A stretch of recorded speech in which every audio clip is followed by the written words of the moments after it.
Welcome to the Gita in Action podcast. My name's Radha. I'm here with a family of seekers, and we're reading through the Gita, verse by verse, the Bhagavad Gita. It was spoken 5,000 years ago on a battlefield, and it's just ancient wisdom, ancient Vedic wisdom that we are finding extremely relevant to our lives today. And it's been quite a journey. We've been on this journey together for what, a year, about a year and a half now, right? About a year and a half. And it's honestly, this is like such a nurturing service for me. I come back to this service every week and I'm like, oh, I'm so glad that I have this service because I found it so grounding just to study the Gita. It really has a way of like cleaning up the heart, cleaning up the mind. And I'm really grateful for you all that we're here together and we get to do this together. And today we are in chapter 10. We're in chapter 10, and we're starting with verse 9. So, chapter 10, verse 9 is what we're going to talk about today. And we're in a really important section of the Gita. This particular section of the Gita, there's these four verses that are called like the nutshell verses of the Gita. So, this is like the core message of the Gita that's summarized in these four verses that we're going over today. Last class we talked about the first one, which is 10:8. Today we're gonna get into 10:9. But if you hear any verses of the Gita, these are some pretty prominent ones to study because they give the nectar. So that's what we're going to talk about today, and we'll start with 10:9. But before we do that, Stella, could you say our prayers for us? Sure. Om Jnana Timirandasya Jana Jana Salakaya Chakshuran Militam Yena Tasmai Shri Guruve Namaha Shri Chaitanya Manobistam Stapitam Yena Bhutale Svayam Rupa Kadamayam Dadati Svapadantikam Panchakopa Tarubhyascha Kripa Sindhubhyeva cha Patitanam Pavanebhyo Vaishnavebhyo Namo Namaha Shri Krishna Chaitanya Prabhu Nityananda Shri Advaita Gadadhar Shivasari Gaura Bhakta Hare Krishna, Krishna Krishna, Hare Hare, Hare Rama, Rama Rama, Hare Hare. Jai Srila Prabhupada. Bye. Thank you. Thank you. Okay, let's get right into it. Verse 9, when you're ready, Stella. Makchita Madgata Prana, Bodhyayanta Parasparam, Katayantascha Mam Nityam, Tusyanti Cha Ramanti Cha. The thoughts of my pure devotees dwell in me. Their lives are fully devoted to my service, and they derive great satisfaction and bliss from always enlightening one another and conversing about me. Thank you. Okay, so again, this is the second of the four verses, this progression that really brings everything together. And just to back up, in the last verse, Krishna said that when someone truly understands that Krishna is the source of everything, then something shifts. It's not just intellectual, it starts to really change you. You naturally feel drawn to him. So this is the verse right before this one. And now this verse is showing what that looks like in the heart. So it's just going even deeper, like when someone really realizes that Krishna is the source of everything. Naturally, you want to surrender to him. You're just drawn towards him. And now verse 9 is showing, that this devotion, it's not forced. It just becomes the natural direction of your emotions. This is where verse 9 is taking us. And what does this actually feel like? When we love Krishna, Krishna becomes our inner home. We can all think about our homes. I had a program at my home yesterday, and it felt so just like cozy. It felt so cozy. And when I'm away from my home, I kind of start to miss my home. We all experience that. You travel, you're busy, and then there's just something about coming home, that feeling of like relief and safety, familiarity. It's just like So in the same way, a devotee may think about many things during the day. You may think about your work, you may think about your family, your responsibilities, but internally, Krishna is your home base. That same feeling that we get when we're traveling, Stella and Kalachandra are traveling right now. That same feeling you get when you're traveling and you think about your home. It's like, oh, it's so nice to be home. You get home and you're like, this is how we should feel. This is how a devotee feels when they think about Krishna. Someone who has this level of realization. It's like, and so when nothing else is pulling their mind, it's like always where their mind goes. And the truth is, everyone has an inner home. We can all think about our inner homes, and you know what your inner home is because in those moments when you're not thinking about anything, it's where your mind goes. Like maybe it's social media, or maybe it's money, or some relationship, success, entertainment, sports, whatever it is, whatever we're most attached to. That's our inner home. So bhakti is the gradual shift of that inner home. So spiritual advancement isn't about pretending that we don't like other things. It's about slowly, gently, and organically relocating the heart and to the place where then Krishna becomes where the mind rests. Krishna becomes the place where the mind rests.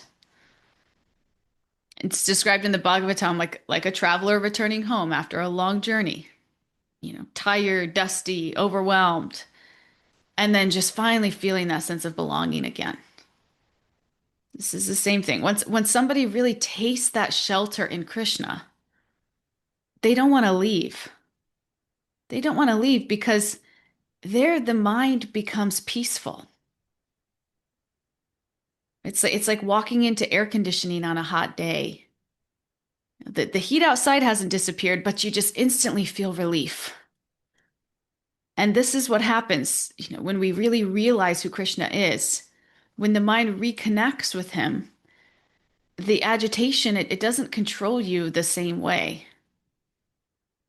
And as that realization starts to deepen and deepen, Krishna becomes even more and more our inner home.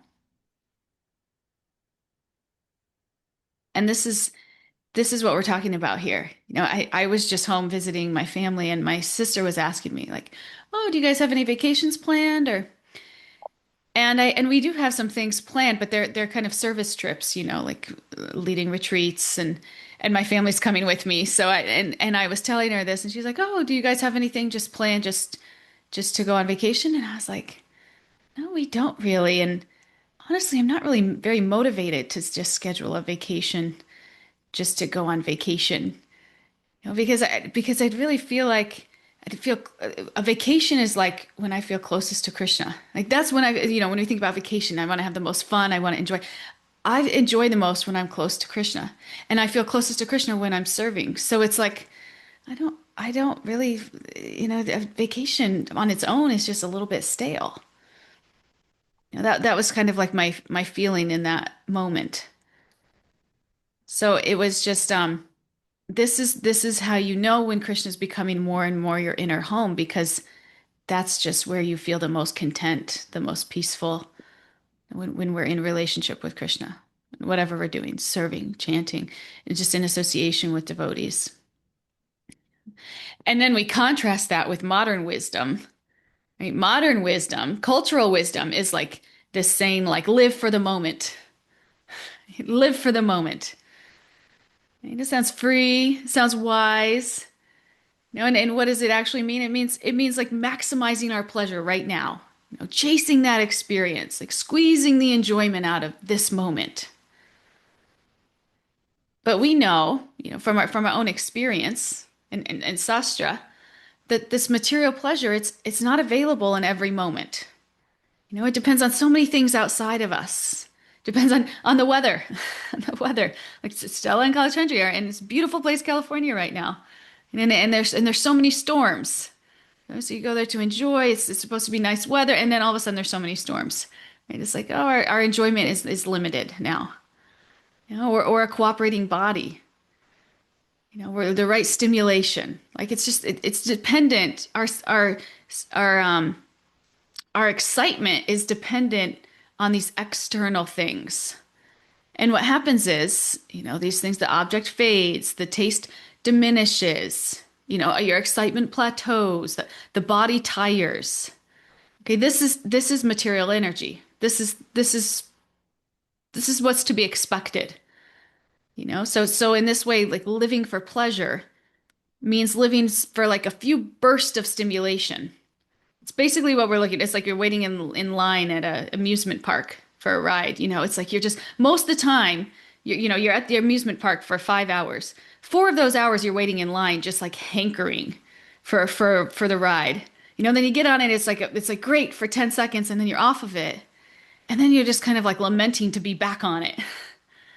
This is material existence. This is how we spend most of our time. This is what live for the moment means. Really, it means that you're hankering for a large amount of time, then you're enjoying for like a short amount of time, and then you're lamenting that it's all over for a good amount of time.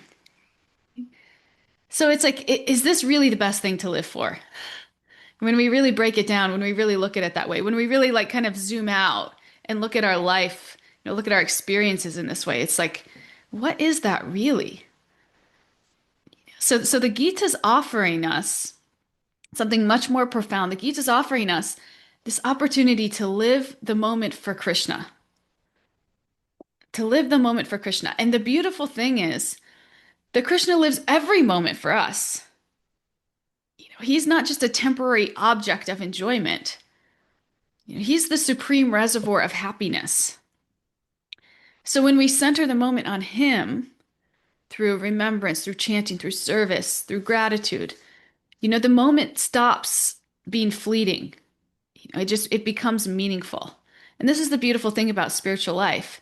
We don't have to like we're not biting into this lamentation sandwich, with like the enjoyment in the middle and then hankering and lamentation and like the bread pieces around it. Hey, as spiritualists, that's not the sandwich we're eating. As spiritualists, we're like at the like all you can eat buffet of love and joy. It just keeps being replenished and it's just ever fresh. This is the life of a spiritualist. And because there's always service. There's always opportunity for remembrance. Sometimes the best thing about going on vacation for me sometimes is like you have all this chunk of time that you don't have other obligations. And so you can just spend it chanting and serving. You're at the airport all day. Okay, I'm just going to chant and listen to a lecture. You're like, oh, that's so nice. This is the best thing about traveling. You're no longer bothered by a 3-hour delay at the airport because it's like, okay, I'll just sit here and chant and read. It's quite sweet. And this is the beautiful thing about spiritual life. It's like it's an endless buffet of happiness and connection and peace. And this leads to something even deeper. And this is that happiness, this is what spiritual texts teach us. Happiness is actually a byproduct. Okay? Happiness is actually a byproduct. So all of us want happiness. This is the way we're made. We're designed to crave pleasure. So this is just our makeup. We're gonna crave pleasure. And the world is full of happiness promising activities. So many things to fill your weekend. Movies, festivals, music, food, travel. It just goes on and on. And these things, they feel good initially. But just like we were saying, these things they fade. If you think about like the best vacation you've gone on, you build anticipation for weeks. You go, you relax, you indulge, and then after a couple days, you end up getting a little bit restless. Has this ever happened to anybody else? It's like you look forward to this vacation so much. You go, and after a few days, you're like, what's next? I know my family will sometimes plan a vacation on our vacation. It's like the craziest thing ever. You anticipate this so much, you're so excited. You go on vacation, then when you're on vacation, you plan vacation for another vacation. So it's like no matter how extravagant the experience is, what we often get is really just like relief from boredom. It's like we're bored at home watching TV, then we go somewhere, we're like excited. This is what it is. It's really just like a relief from boredom. It's not real deep fulfillment. And the reason for this, and great saints have had told us this, that happiness has a paradoxical nature. So if you're making happiness your exclusive goal, you're going to have a harder time catching it. Because the thing about happiness is that it shows up naturally when we dedicate ourselves to something greater than our own pleasure. And this is what this whole material existence is set up to teach us, so that we can figure this out. You go on enough vacations, you figure this out. Anybody who has kids knows that going the funnest thing about going on vacation is seeing your kids have fun. Right? That's like the joy in a parent's heart. Right? Why? Because your consciousness has evolved to the point where you're like, I actually get greater joy out of seeing someone bigger than myself experience joy than me. We've all experienced that, right? To some degree. Or maybe you have a dog. Maybe if you don't have kids, you have a dog, and you see how much joy it brings you just to see your dog, have fun and joyous. So this is what it is. It's when something's bigger than ourselves, when something gives us purpose, when something gives our lives meaning. This is really where the deeper happiness is born, not off of the fleeting experiences. And when you look at the course of even people in our culture do start to figure this out, because like in your 20s, it's like all about drinking and partying. And then after a while, you're like, this is kind of stale. This isn't really filling me up like it used to. And even that it's like, okay, I've kind of grown out of that, we say, right? Because the consciousness is evolving. You're realizing that the level of happiness here, it's just not that great. It's just very fleeting.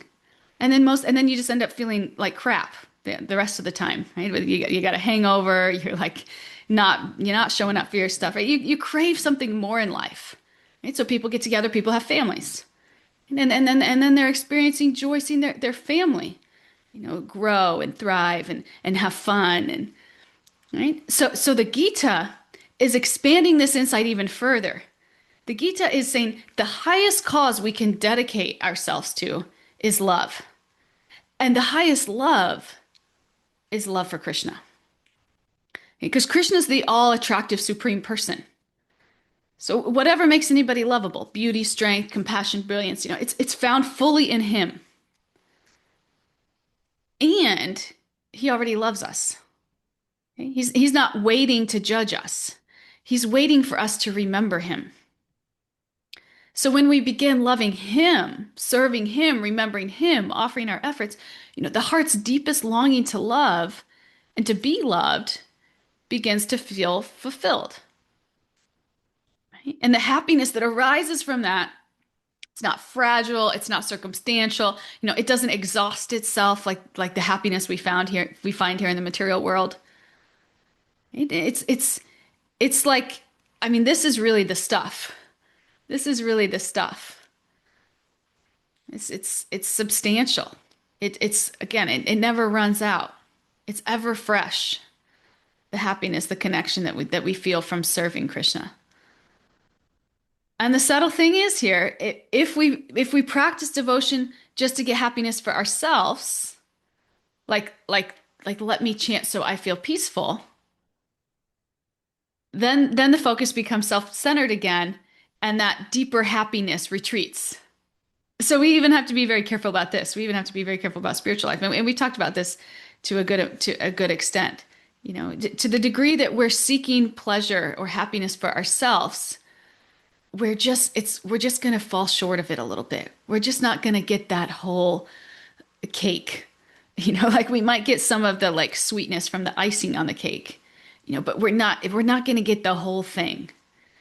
It's kind of like a mind trip. Right? But spiritual texts teach us this is really the key to happiness is that we have to stop searching for it. We have to stop searching for it. And we have to make our life's mission, our life's purpose in serving something greater than ourselves. And what's the greatest thing? What's the greatest reservoir of love is Krishna. So if we tap into that and we serve Krishna, it's like it just comes flooding out the love, the connection, the happiness. This is what spiritual texts from all different traditions teach us. Right? When the goal is God's pleasure, happiness floods naturally. It's like we've tapped into this source, this reservoir of just it's just so full. And we tap into it, and the water just comes flooding out. It's quietly filling and then it's just overflowing.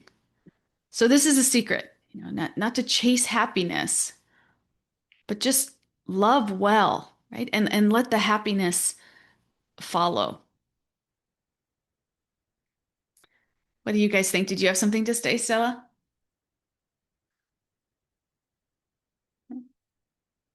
Anybody else want to share anything? Anything that came up for anybody? Are you guys relating to this? Yeah, just two great takeaways. The lamentation sandwich, really good. And the last words you said, love well and The happiness will follow. happiness will follow. Thank you. Yes. Yes. It's funny, we don't learn these things in school, but we should. Yeah. Because everybody's trying to get a piece, right? Everybody wants happiness. And that's what everybody's doing here is just like searching after happiness. And this is really the key to happiness. I know I feel happy. In the verse it says, from always enlightening one another and conversing about me. And we do that here. And I'm always happy when we're here. Yeah. And actually, that's a great segue. We're going to go into that next, actually. This second part of the verse here that says that devotees love talking about Krishna together. And so it's really like the importance of association, getting together with like-minded people and and doing these things together, remembering, chanting, discussing, just like we're doing here. Because when something truly matters to you, you want to share it. You don't get tired of talking about it. And in that exchange, that shared remembrance, there's nourishment. Again, this is like the highest consciousness. Like when you look at another person and what you're excited about is getting together with that person and chanting or discussing these topics or singing kirtan. And so often, especially when we're younger, we expect like you look at a member of the opposite sex and you think, oh, how can I enjoy with that person? And that's like what your teenage years, your 20s, they're like all about. You're like searching for that person that you can enjoy the most with. But the enjoyment that even you're after, it's like this, it's kind of this selfish enjoyment. Like you're not really excited to find someone so that you can serve them. You're excited to find someone so that they can make you feel good. And that's really what we're looking for. And what ends up happening is like there's even a limit on how much we can enjoy with that other person. Anybody who's ever been married for longer than a few years, you start to realize that like, okay, this, the beginning, it's like so sweet. You can't get enough of each other. You're always together. And then after a while, it's like, eh. And then some people, it's like they get to like, I can't even stand that other person, right? No, but when the association you're seeking out is to be centered around something higher than yourself, something higher than your own desire for pleasure, your own need for just self-enjoyment, it's just a much more substantial happiness and a much more like long term. Now, these relationships become like sacred. They become sacred, and because the mind, the body, the speech, everything gets aligned towards something higher. And you have people coming together and doing this together. The connection that they form around Krishna together is like is like so nectarian. It's like so sweet. This is like the pinnacle of relationships. When you think the pinnacle of relationships is like your honeymoon. No, this is this is actually the pinnacle of relate. This is when you really mastered relationships. This is when your relationships are centered around God. And this is why it's so important. When you think about like soldiers in a war, they don't fight alone, right? They're watching each other's backs, they're staying alert for each other. If someone drops guard, someone else steps in. And this spiritual life, it's similar. It's not so dramatic in that outward sense, but internally we're all fighting some kind of battle. This battle against illusion, this battle against these selfish desires, these battles against this me mentality. And it's not always so obvious. It's not always so obvious. It shows up disguised, and it takes over. Our lowest desires come out, our need for validation, for excessive comfort and, distraction. We start to think like, oh, these are our essential needs. And suddenly what's actually harmful, it feels urgent and it feels justified. So this is why we need spiritual friends. They become like our lifelines. It's so important. When we're drifting, they're reminding us of who we want to be. They help us remember our higher values, our deeper aspirations, the versions of ourselves that we're trying to grow into. So this association it's like invaluable in our path. Sometimes we like to think like, oh, I can do it alone. It's like, no, it's actually not even designed like that. Association is so important. We need our comrades. We need our comrades, or we so easily fall back into these traps. And the tricky part is sometimes we even let small differences, like preferences, personalities, minor disagreements, we let these small things create distance. And in this, we forget the bigger picture. The bigger picture is that we're serving the same Lord and we're fighting the same inner battle. And sometimes these differences, they create distance and we end up isolating ourselves. And in that, we lose that protection. And when no one's around to lovingly question us or guide us or guide us, ground us, it becomes easier to just rationalize choices that pull us away from spiritual alignment. And this is how people drift. It's not so dramatic, but it's gradual. And it's not because they're bad, it's just because they're alone and they're out there just kind of drifting. There's a saying like if we don't hang together, we hang separately. And spiritually that's often true. So we have to learn to look past these differences. And it doesn't mean that we just like ignore them. Like if somebody has like a really, offensive personality trait, like we might have to handle that in a functional way, but we don't want to let those things just blow up so big that it's like, oh, I can't go to that because I can't even be around that person. Right? We have to kind of learn to look beyond that in a sense. And maybe there's some people, that you'll be less close to than others.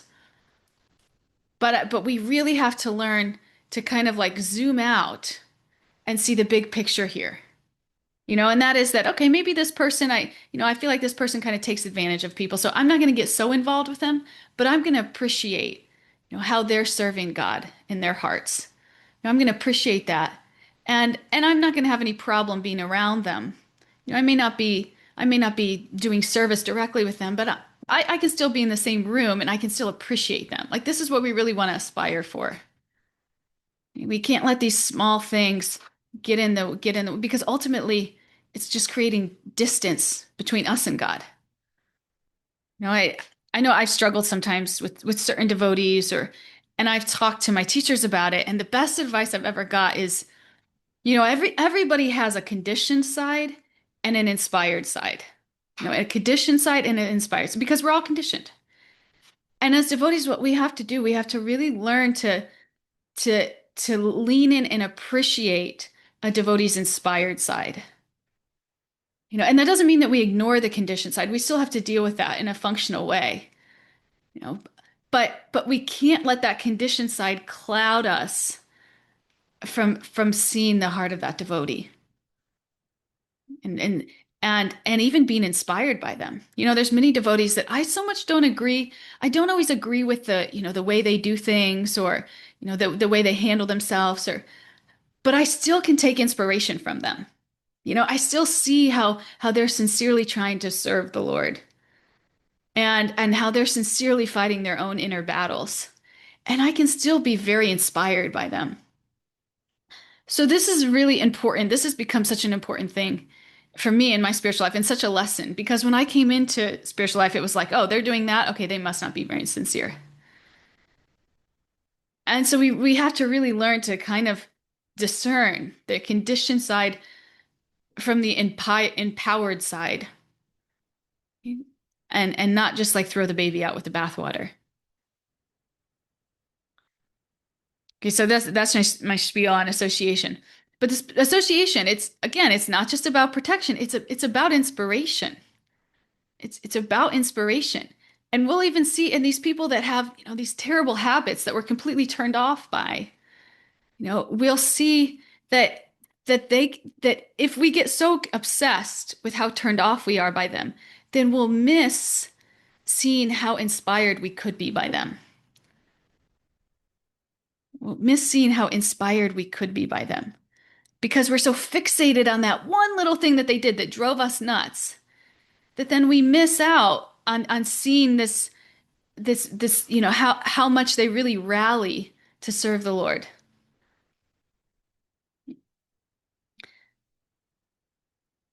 So when we spend time with people who, genuinely want to grow, what happens is we want to grow. People that higher desires awaken. This is what naturally happens in the association of devotees. The desire to serve, to love, to purify, to understand more deeply. And these desires are actually the strongest protection against the lower ones. So when we associate with like-minded people, especially those who share a similar definition of spiritual success, we relish Krishna's glories from new and new angles. You hear realizations you hadn't considered. You see people pressing forward despite obstacles. And this strengthens your own resolve. I was just spending the day yesterday with a lady who really inspires me. She's a Prabhupada disciple, and she actually spent like all day helping me bathe my deities. And she's talking about some of the things she's gone through in the movement, because there's been some yuck in the movement.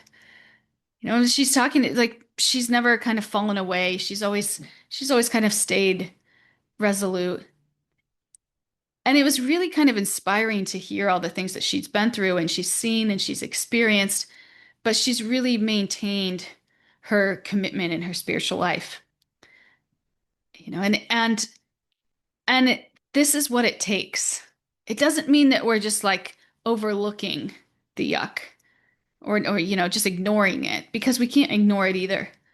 But at the same time, we have to learn how to take inspiration, maybe even in spite of it.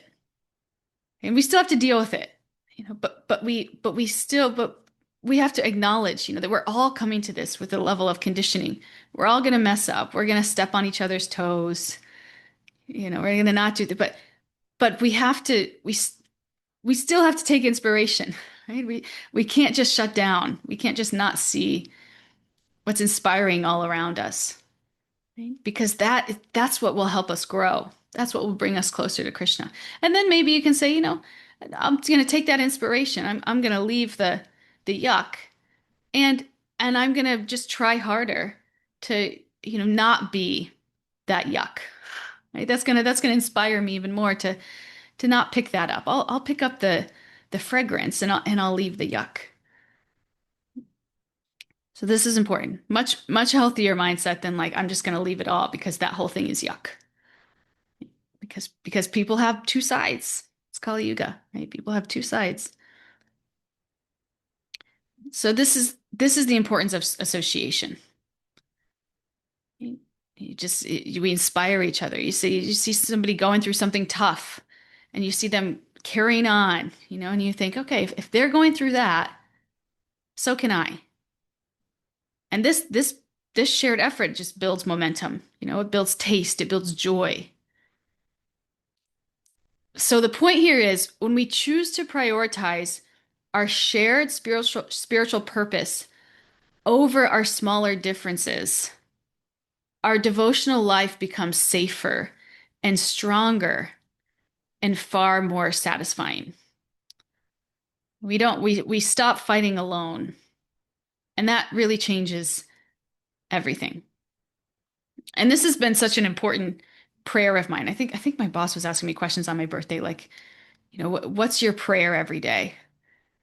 And I told him, my prayer every day is these devotees relationships.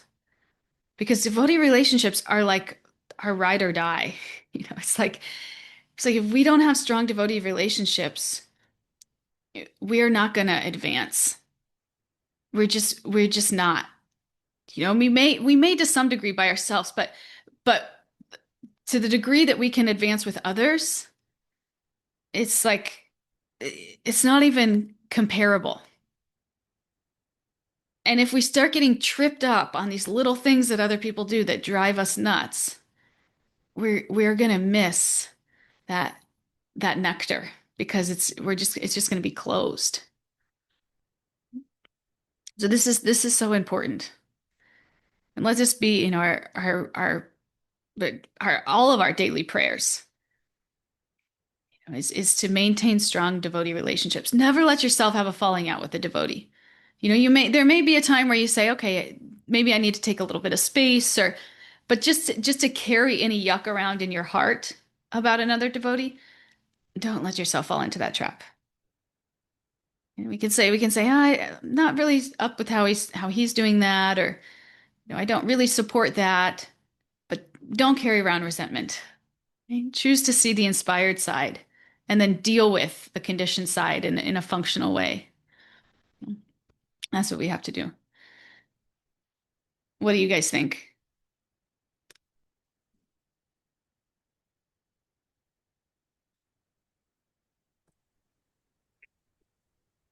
Definitely, reminds me of something my mom used to tell me when I was a little kid. She would always say, "Don't carry hate in your heart." Mm, You know, yeah. I mean, like no one's perfect, right? That's what makes us human. Um, just things that you were talking about and about like association is important. Just being around like-minded people, um, in terms of like happiness, right? Like it starts with you. Like you got to be happy with yourself first. Mm, Like like sometimes when we talk about relationships and stuff like that, it's always like, okay, like if I find the perfect partner, they'll make me happy. Like right. no, it's like I find you have to be happy with yourself first, because then you can share that with your significant other, right? Yeah. Because if you're always searching for the thing that makes you happy, nine times out of 10, like you're just going to be searching forever, right? Material energy, you 100% are going to be searching forever. There's no end to that.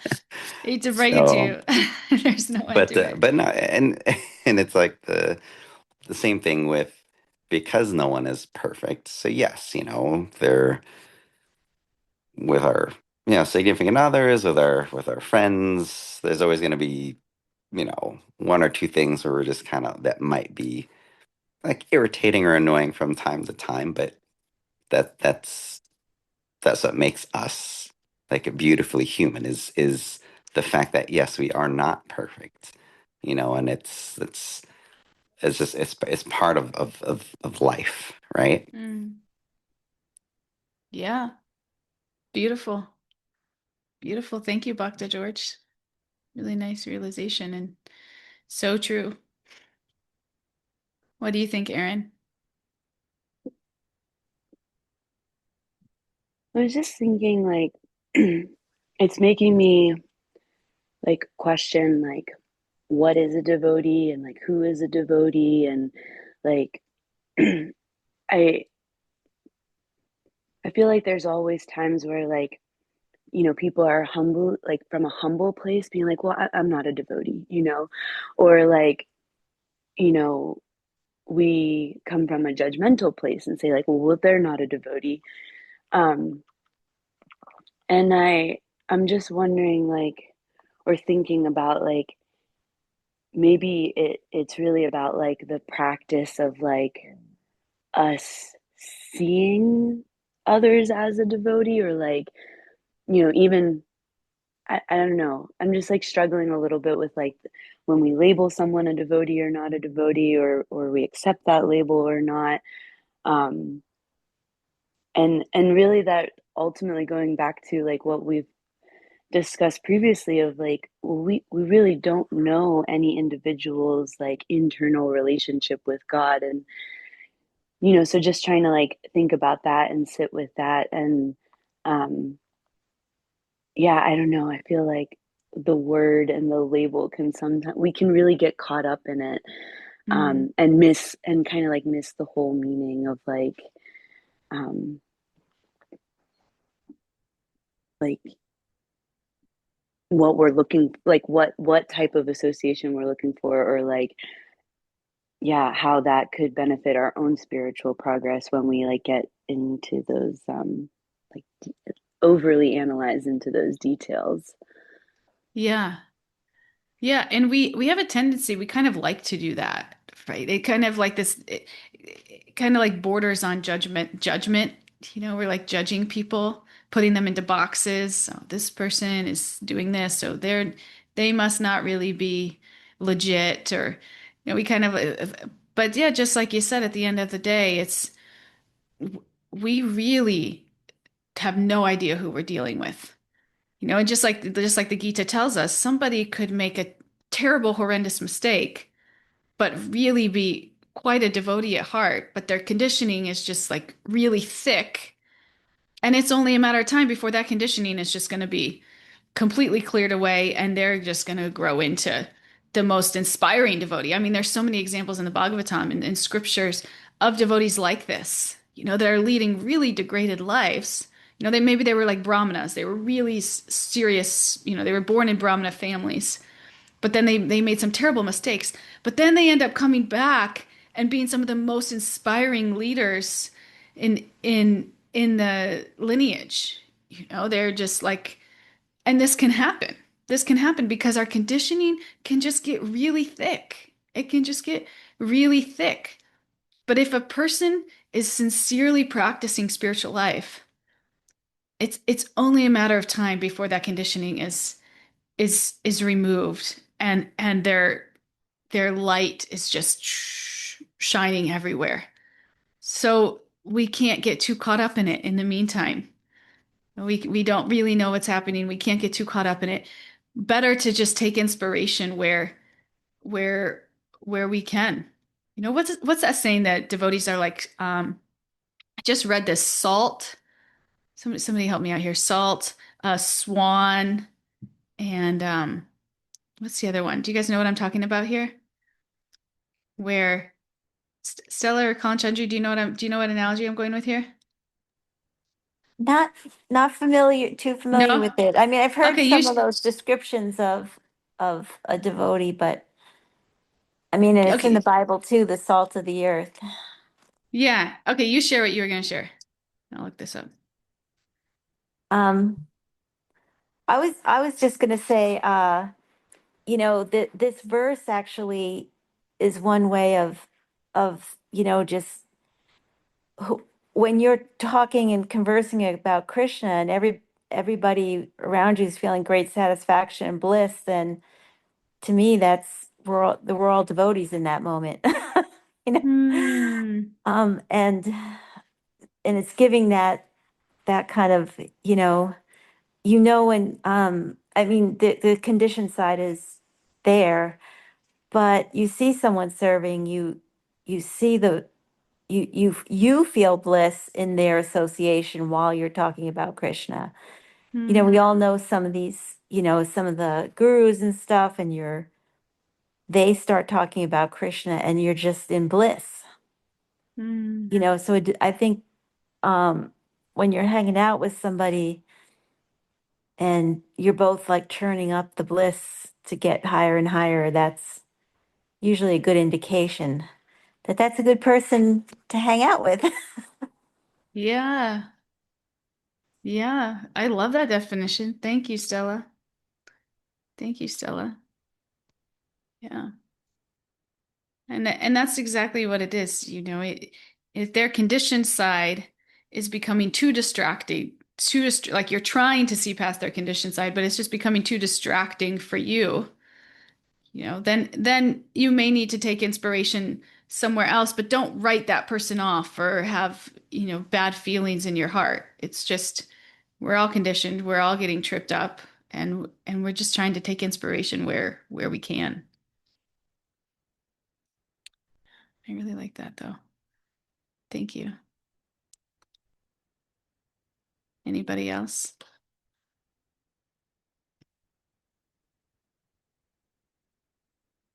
Anybody else have anything to share?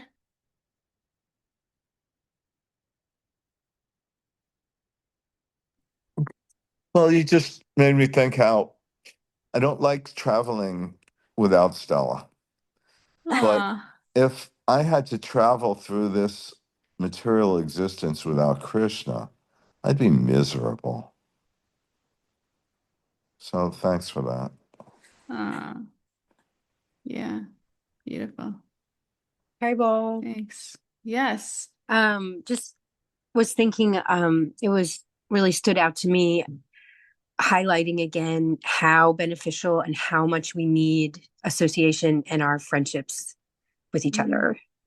Yeah, you guys are so important. Yeah, and helpful. And then also how um, not to when something's wrong or one thing can take over and make us want to distance or separate, but like remembering there's so much to everyone. And like Stella was talking about in the last class, everybody's there with Krishna in their heart. They may just be stuck in that deep well and aren't turning towards it. And everyone has good qualities as well, so these holistic ways of thinking about it and trying to focus on these like deeper truths about people, I think is super helpful. yes. Yeah. Yeah. So nice. Thank you. Thank you, Katie. You have to learn to take the essence, right? We don't feed on the negative or the superficial. No, we look for what nourishes the soul, just like what Stella said. And we extract that and we leave the rest. And we understand that even to the degree that we're getting offended by the rest is our own conditioning. Because there's no need to get offended by the rest if our goal in life is Krishna, right? Then why are we offended? Right?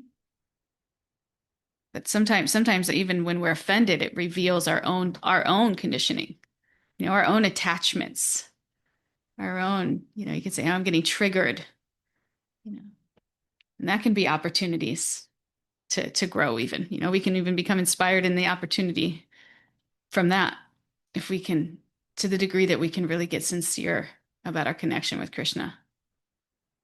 We can see the things that keep us from that.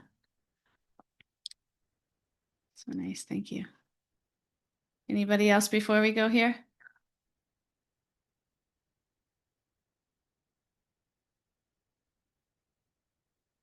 Or if we are fearful, we are safe in Krishna, Stella says. Yeah. Thank you. Okay. Well, if we don't have any more shares, we can end for the day here. I hope you all are inspired to seek this devotee association and to keep the main thing the main thing. It's really a big takeaway from today's. Keep the main thing the main thing. Yeah. Thank you all. And I'll see you on Thursday.